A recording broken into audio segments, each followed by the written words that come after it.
Oh, wow. The Bengals are 1-4 after a career day from Joe Burrow. This was probably one of the best football games that I have ever seen. So I don't know about you, but we are going to talk about that coming up. We've got a whole slew of things to discuss. After Cincinnati's loss to the Ravens 41-38, you are watching Deep in the Stripes, the sickest Bengals podcast, and I am your host, Elise Jesse. Turn up your volume. Because you're about to listen to The Sick Podcast. Deep in the Stripes with Elise Jesse. From 31 yards, McPherson. And Cincinnati is heading to the Super Bowl. They did it. They beat Mahomes at home. Wow, Joe Burrow. No way. The sickest Cincinnati Bengals podcast. It's gonna be sick. I can't even believe, you guys, that Joe Burrow threw for 5 touchdowns yesterday, 392 yards. We watched a football game between the Bengals and the Ravens in the AFC North where we saw 79 points, 9 touchdowns, over 700 yards through the air. And I mean, it was almost like watching, have you ever gone to the movie theater? You go in and you watch an incredible movie. I mean, there's tons of action. There's a great plot. The acting is on par. It's a high budget film, just all of it exquisite. And then the ending is a flop.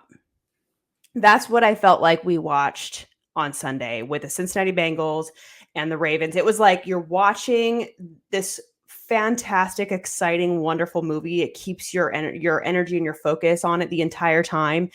And then it's almost like, for Bengals fans at least, the villain comes away with the win, or the villain is successful at the end of the film. Or it's almost like the writers just decided that they couldn't figure out an ending, so they just plopped an ending and ended the film. That's what it was like. It was so disappointing. There was so much left to be desired. I can't even believe what we just witnessed yesterday.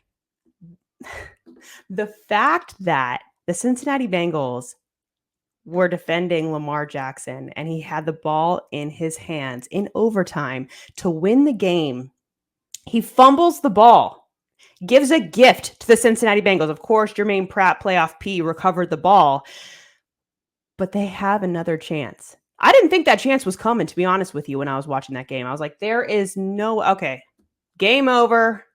I roll. Here we go. Let's go down to the locker room. Let's go listen to the crap they're going to say on the podium, which is never good, by the way. That's why I hate even being in there when they talk.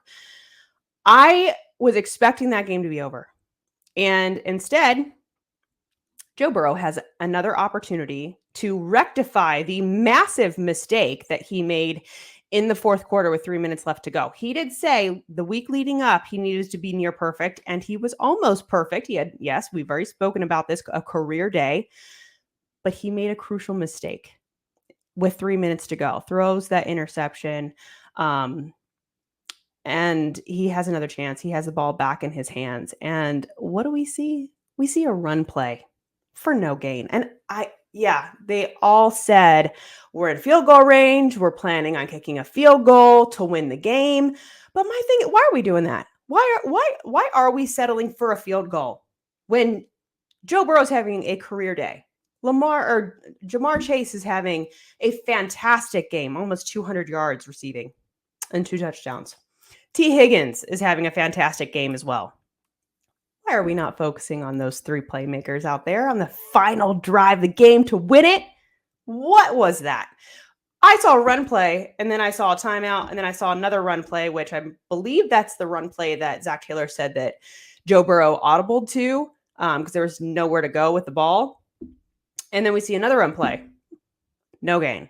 A timeout, and then we see the missed field goal, which I'm not going to put any blame on Evan McPherson because he was already halfway through his progression when that ball was bobbled essentially on the hold. And the fact that you were willing to settle for that, it was a 53-yard attempt. I know Evan McPherson. We all know Evan McPherson can hit it from that range, but why not get him as close as possible? Why not at least try to give the ball to Jamar Chase? in the end zone. Do something. I'm beside myself about that. I cannot believe that those were the final plays for the Cincinnati Bengals in that game. It's baffling to me. Jamar Chase was asked about those final plays after the game. He was also asked about the interception, which we can talk about too. And he just said he ran, when more colorful language, he said that he ran a bad route. And then he was also asked about the 3 run plays for the Cincinnati Bengals. And Chase simply said, I'll quote it for you. "I always want the ball," which is understandable because he's a fantastic star player. He needs the ball in his hands. "I feel like we should have tried at least one play to give it to our playmakers, me or T or Andre Yoshivas, and try to get a first down. That's what we've been doing all game. That's what was working for them. The run game worked a couple of times in the first half, but the Ravens made halftime adjustments, and then the run wasn't really working for the Cincinnati Bengals anymore. And you choose to run it on the final drive to win the game. What are we doing? I don't know." And then this is understandable too. Jamar Chase says, "We're putting up 30 points and still losing. That's not something we want to see. That's not something anybody wants to see. Not at all. I mean, a great game, great offensive performance, not perfect by any means, but it was exciting. They got the job done, constantly getting first downs. I mean, the 70-yard touchdown run from Jamar Chase was so fun to watch, explosive. You run the ball. I'm just, what the heck was that? See, after the games, we always do a post-game show after the games for home games. And I always want to turn up, and I have to hold myself back because usually when I turn up, there's like a lot of colorful language coming from me. So I have to tone it down a lot. And then by the next day, I'm a little bit calmer and I'm like, all right, whatever. Here's what happened. It's not a big deal. I'm still pissed about what I just witnessed yesterday. And I'm sure the Bengals fans are too. Zach Taylor was asked if he thinks that this team is a championship level team and where they go from 1-4. And he simply said, yeah, I think we are a championship team. Then Joe Burrow, after Zach Taylor's press conference, Joe Burrow is then asked if he thinks that they're a championship team. And he says, we are not a championship level team right now. Simply put, here's the thing. I think Zach Taylor deserves the criticism that he is getting. I don't dislike Zach Taylor at all. I don't trust Zach Taylor. So when I hear 2 differing quotes from Zach Taylor and Joe Burrow, I'm always going to believe Joe Burrow first. That's just from covering the team for so many years, 10 plus years. And from my experiences covering this team, I'm going to believe Joe Burrow.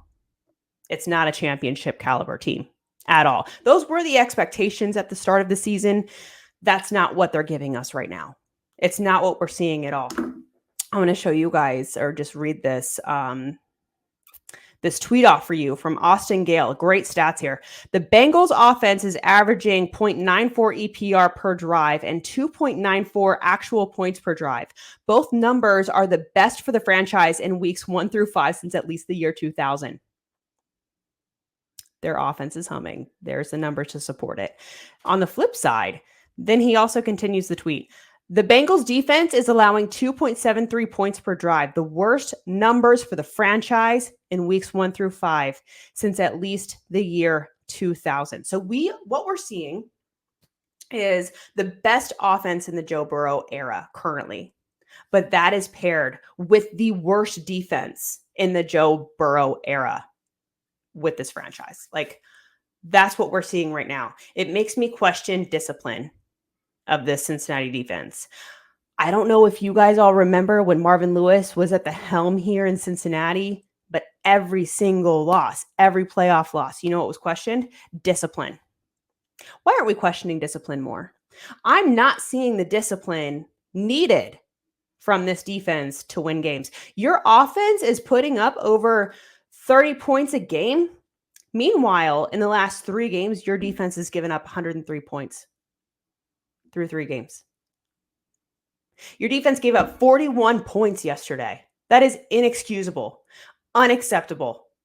And I get it. We've already talked about this, that Lou Anarumo can't go out and tackle. He's not the one making the tackling effort.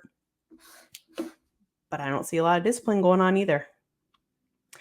It's interesting because I was talking to Orlando Brown Jr. yesterday, and I asked him about Joe Burrow's career day, and Orlando was just like, I feel horrible for Joe Burrow, because you see him show up early before anyone else gets there. He's already working. He's already had to come back from multiple injuries, and he's finally having the healthiest year of his career in the NFL. And it's being squandered away with this defense. I really question what's going through his mind. He's got to be pissed. If it's anything like Jamar Chase, he's pissed, because Jamar Chase is pissed, and rightfully so, because he's working his butt off, and he is then on the sideline, sitting on the bench, a couple of guys away from Joe Burrow. It goes Joe Burrow, Jake Browning. There's a different receiver that kind of goes in and out of that next spot, and then it's Jamar Chase. And they watch the defense allow the Ravens to drop 41 on them. That's got to be, it's like they constantly have to score every single drive. And if they don't, they put their team in a huge, massive risk to lose that game, because the defense isn't doing jack. Defense isn't stopping anything. There's no team that has Cincinnati on their schedule and is thinking, oh man, that's going to be a really tough game. Not sure if we're going to win that. If you've got a capable quarterback or a decent running back, you're like, we got a shot. Yeah, Joe Burrow is great. Yeah, Jamar Chase is wonderful. So is T. Higgins. Andre Yoshivas, he's great too. Their offensive line is fantastic. Their defense is non-existent. And their defense made a few plays. They got a few stops. So that, sure, go ahead. But it's not consistent. We're not consistently seeing that. We're not consistently seeing the stops. We're not consistently seeing takeaways. We're not consistently seeing great plays from this defense. We're not consistently seeing the defensive line get pressure on the opposing quarterbacks. And that is frustrating. And I know we are starting some new segments this week, and I think we're going to start with the game ball. And I'm trying to, I think I'll have an answer for you on who gets this game ball in a second or two. But it's really hard. It's hard to choose who would get a game ball at this point. Who gets the game ball? Who does get the game ball? If the Bengals would have won, Joe Burrow certainly would have gotten the game ball. A career performance. But you know what? That was wasted. That was squandered away by interesting play calling. And the defense just crapped the bed, essentially. And the Ravens won. So the game ball is going to have to go to Lamar Jackson on the other side, because he played out of his mind as well. And he is just such a fun quarterback to watch. I was really shocked to see what he did. He stiff-armed Sam Hubbard twice. The pocket collapsed. Sam Hubbard is on his tail, and he stiff-arms this man twice. Sam Hubbard's like 6'4", 6'5", 265. Stiff-arms him, and then throws a touchdown to Isaiah Likely in the end zone. He gets the game ball. The Bengals sit at 1-4. And there's been a lot of chatter so far, even this morning, about whether people are ready to hit the panic button on the Cincinnati Bengals. I'm not quite ready to tap out of the season for the Cincinnati Bengals, only because you do trust that Joe Burrow can make things happen. And you trust that he does have the ability to motivate the guys around him, and he's not checking out. And I think that when he has the ball in his hands, incredible things can happen.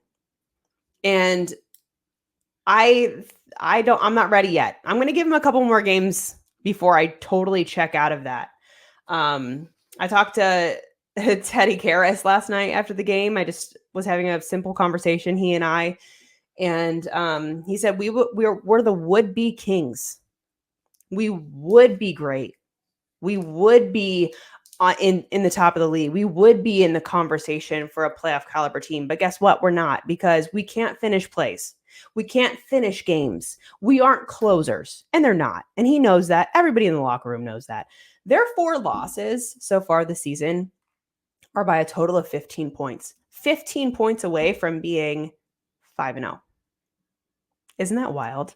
It's crazy. That tells you how small of the margin of error is for the Cincinnati Bengals, or for any team in the NFL for that matter.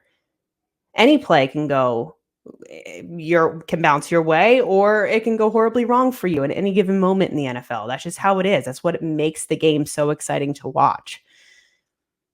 And the Cincinnati Bengals were gifted opportunities yesterday. The main one was the fumble from Lamar Jackson in overtime. And they squandered it away by running the ball, which was not working for them the whole second half. It wasn't working for them. I don't know what the level of thinking was there. It reminded me a lot of the San Francisco 49ers in 2021. I'm sure you've already heard that. If you were a big Bengals podcast listener, you've probably heard that, because that's what everyone was talking about yesterday. All of the reporters were like, wow, that's really giving the 49ers game vibes from 2021. Where do we even go from here? I wonder what kind of conversations are happening with Zach Taylor and his staff at the moment. What kind of conversations are happening with Lou Anarumo and Zach Taylor at the moment? I know that Zach Taylor trusts Lou Anarumo, but I am truly wondering what is going through all of their minds. All I keep hearing every single week from the defense is, we're so close. We got to put the pieces together. The pieces are going to fall in place. And once they do, there's going to be hell to pay. And we're going to be the team to beat. And we are the team to beat. We've just got to get it together. Well, guess what? They've played 5 games already so far this year. It's taken a little bit too long to piece this puzzle together, in my opinion. It shouldn't take this long. We're now entering week 6. You got 2 road games up ahead. You got to go to New York, face the Giants, and then you've got to face the Browns, who are also 1-4, but for whatever reason, Joe Burrow has had a brutal time trying to get wins against the Cleveland Browns. It's been hard for him in Cleveland especially, and that's where he's got to go in 2 weeks. And by the way, I believe that Giants game is a Sunday night, so you have another primetime game for the Cincinnati Bengals. I, for one, do not want to watch the Cincinnati Bengals choke again. That's kind of the theme for them this season. They're a team that has been outside of like week 1. I mean, the New England Patriots game was a brutal game to watch. I remember sitting there in the press box, and I'm watching this game. And I'm like, I'm kind of pissed, because I feel like my time, like, this is a waste of my time. Like, what am I even watching? This game's not even fun to watch. At least Sunday's game, most recent game, was fun to watch. Still not the ending that they wanted, but I don't even know where I was going with that. I'm just irritated at this point. And normally we're going to start doing some interesting segments. One of them is called Rant of the Week. We're not going to do that this week, because this whole entire episode is a rant, because it's just not making sense. You don't have a quarterback playing like he is. You don't have Jamar Chase playing like he is. And then you have a franchise tag player, T. Higgins, playing like he is, and you're losing games consistently. That's the only thing that they are doing consistently, is losing. It's infuriating. I can't even imagine how season ticket holders feel right now. The money that you put towards the Cincinnati Bengals to go and watch them play and crap the bed at the end of every game. Infuriating. I was born and raised in Cincinnati, and I'm really not a fan of the team. I'm a fan of players. Like, I get behind players, and I like to see their individual performances. But I do get mad when the Cincinnati Bengals lose, because I feel bad for the fans. I remember being a kid, and we were in Frisch. If you're from the Midwest, you know about Frisch's on a Sunday, okay? We were in Frisch's on a Sunday, late afternoon, eating dinner, and my dad has a Bengals sweatshirt on. And there were other people who were not Bengals fans. They walked past my dad and they go, "Oh, you're a Bengals fan, man. I'm sorry." Apologizing to my dad for the team that he loved. That sucks. That's what Bengals fans are hearing. all season long. They're hearing it all season long. They're hearing it on text messages. They're hearing it from the guys that they play fantasy football with. They're hearing it anytime they wear Bengal. And it's actually really funny too. Around this time when the Bengals start losing, you see so much Bengals gear start going up on Facebook Marketplace. You see like everybody starting to sell their Bengals sweatshirts because they don't want to wear them anymore because all they hear is constant crap from other people, other teams' fans. It never ends. So I do want to see wins for guys like Joe Burrow because I know he works his tail off. I do want to see wins for the Bengals offensive line because I know they're all working their tails off. And I'm not trying to say everyone's not working their tails off on defense, but they are just, I don't know if they're not in position, they're not making the effort, they're not disciplined, they're not making the big plays, they're not getting the big takeaways. It's not coming together for them. And I want to see guys like Jamar Chase win. I want to see Joe Burrow win. I want to see that happen. I want to see wins for Bengals fans. Just not happening. And it sucks to watch. It does. It sucks to report on, too. It sucks to go into a losing locker room every home game. They haven't won in front of their fans yet so far this season in Joe Burrow's healthiest season of his career. No wins there. They're winless in the AFC North. They're winless in the conference. What do you do?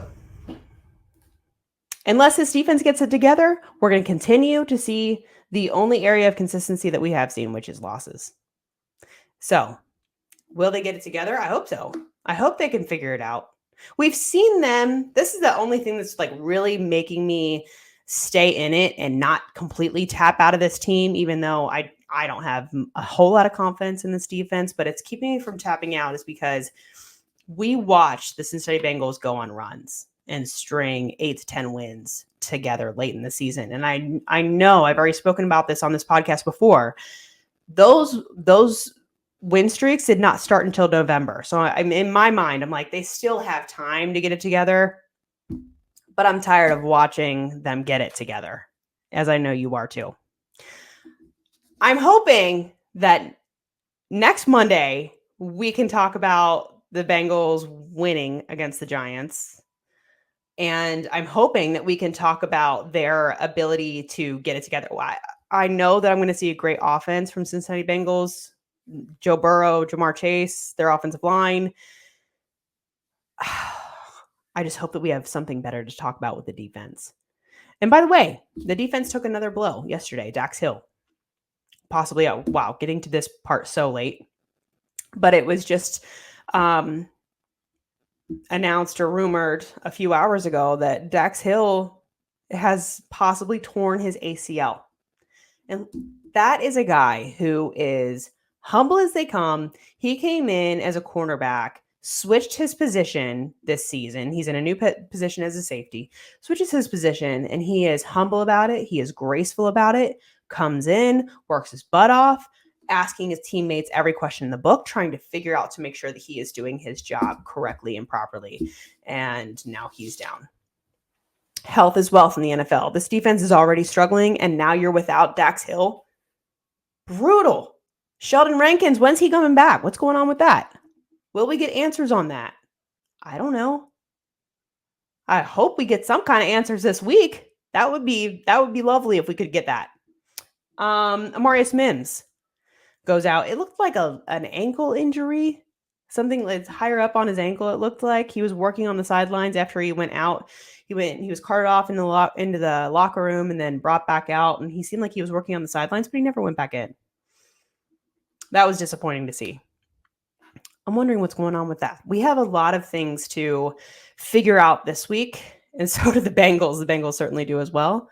And we'll talk about the Giants and the Bengals later on this week, and we will break down that film. But for today, for Monday, there was just a big rant to get off of my chest, at least. So I don't know. Let me know what you think. Let me know if you think that this Cincinnati Bengals defense can actually get it together. I would love to hear in the comments why you think that is possible. Let me know. Of course, please subscribe. We will have another podcast for you later on this week. Please comment. Let us know what your thoughts were from the game as well. We would love to hear from you. But for right now, we're going into week 6, deep in the stripes, and we'll see you on Friday. And that's a wrap. Hope you don't miss us too much until next time. Follow the Sick Podcast Deep in the Stripes with Elise Jesse on YouTube, Instagram, Facebook, Google Play, and Apple Podcasts.